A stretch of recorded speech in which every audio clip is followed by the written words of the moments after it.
Ashamaa hordoftoota fi kabajamtoota Kookii Tube akkam jirtu bakka jirtanitti nageenya isiniif haa baay'atu jecha egaa Kookii Tube jalqabu keessan dura subscribe share gochuudhaan maatii koo ta'an affeerraa kooti faana tura.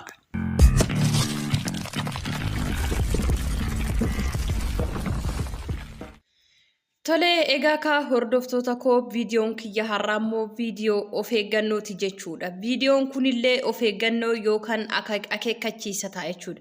Inni kunis warra ijoollee keessattuu ijoollee xalaba dalagdan xalabarraa warroota sossobdanii mindaa gaariin dalaydetanii warroota ijoollee jecha sobaa dhugaa fakkeessitanii warroota xalabarraa baastanii ijoollee rakkistaniif viidiyoon kun isa of eeggannoo dhumaa ta'a jechuudha.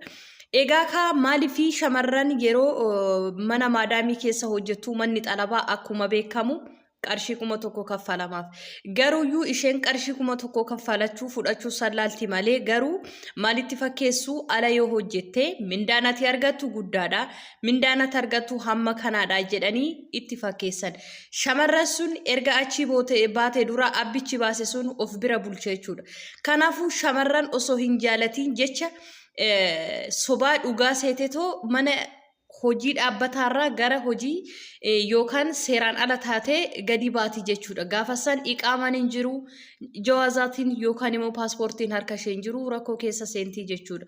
So kanaafuu warroonni wantoota akkanaa hojjettan odoo seerota biyya asii beekatoo shamarra mana xalabaa baastanii too rakkistan pilis of eegaa nama sodaachuu baattan rabbii isin uume sodaadhaa gocha keessan kanarraa dhaabadhaan ergaa kooti warroonni jecha kana isiniin jedhu of beeytan garuu riikardiin isin namoota waliin haasoftanii baa waliin jettanii barreeffama adda addaa waliif ergitan ragaan kun harka jira garuu yeroo marsaa lammataatiif na harka ga'e taanaan isin rakkoon akka isin irra gahu beeka garuu sun osoo hin ta'in dura of eeggannoo godhaan ammas ergaa kooti sheer gochuudhaan hordoftoota koo ammas ijoollee akkanaatiin keessattuu warroota baadiyaa keessatti hojjettan keessattuu arabni yeroo daddaftee mana keessan dhuftee hin sakattaatu hin laaltu waan ta'eef shamarran fiddanii guyyaa 2 guyyaa 3 bulchitanii gara hojii ooftan.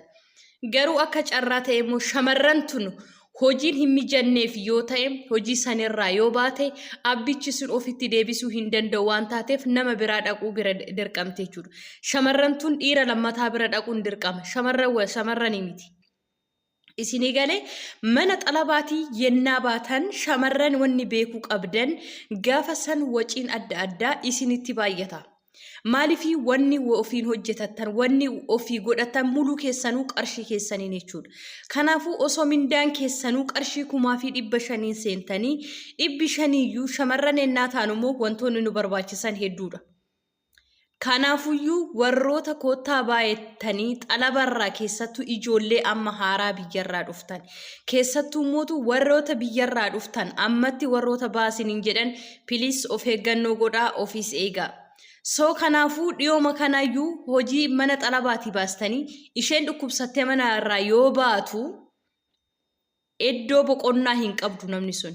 Iddoo boqonnaa yennaa hin qabne keessattuu immoo shamarran waliif haa dabarsitu. Kan cubbuu hin sodaanne jechuudha ilmi namaa keenya. Waliif haa dabarsitu. Garuu eenyumtis ta'ii eenyus ta'ii wanna facaafattan haamattan. Isin garuu araadaa jechuun namoota rakkoorraa baraaruudha malee namoota mana ijaazaa yookaan mana xalabaatii baasanii rakkoo irraan gahuu miti. Shamarran fedhashiiti no. Shamarran takka birrii dabalataan hojjetta. Koottuu bayi akka neennaa jettanii shamarri dhugaa seetettiin amanti. Maaliifii haala environmentii naannoo kanaa hin beektu waan ta'eef jechuudha.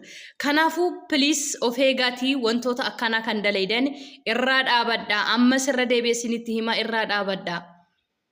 Maaliifii yookaan mana ijaazaa seeraa hin qabdanii ennaa ishiin dhukkubsattee ennaa hojii dhaabate ani beeka yeroo madhiyoo keessa intala koottuu hamma kanaan dalagdeedhanii mana xalabaatiin dalaydu baasanii waggaa tokko yookaan ji'a 7 fi ji'a 8 mindaa tokko harkatti hin qaban.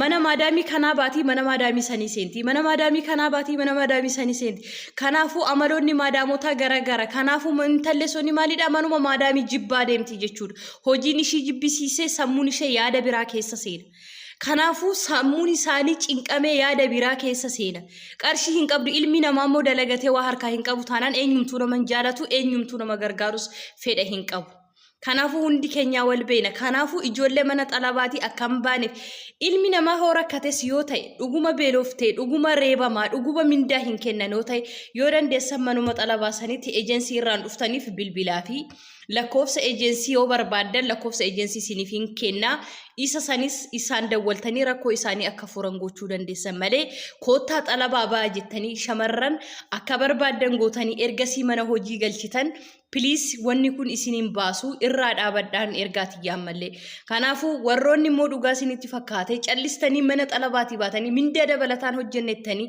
rakkoo ofirraan geessan isinillee dhaabbadhaati yaada maaliifii ilmi namaa tokko eega seeraan ala ta'ee seeraan alaadha akka barbaadan socho'uu hin dandeessan akka barbaadan waa bituu hin dandeessan kanaafu isin callistanii namoo baasiniin jedhe sanbira baatan malee manuma ijaaza seeratu namni sun hin qabu ta'a Eessa gaafa saniin dhukkubsachuu jira wanta tokko jira eessa dadhu gaafa san ilma dhiiraa bira dhayta ilma dhiiraa bira yoo dadhu moo wantoota sinirratti ta'uu ni beektu gaafa san wanni adda sinirratti uumamuu danda'a please kanaafu shamarranillee abshaala taatanii qaruute taatanii warroota akkana kanarra of qusachuu qabdanii jechuudha kanaafu wantoota akkana sandaleedhaan rabbi sodaadhaa irraa dhaabadhaa garuu ragaa qabatama wajjiniin gaafa marsaan lammataa sinitti dhufe kanaafu hin milkooftanii warri kana hojjettanis irraa dhaabadhaadha shamarran akkas gootanii gaafa kundide gara saniititti akkas gochuun please rabbi sodaadhaa irraa dhaabadhaan ergaa kooti waan haga dhumaa na dhaggeeffattaniif galatoomaa koo YouTube subscribe gochuu maatii koo ta'uun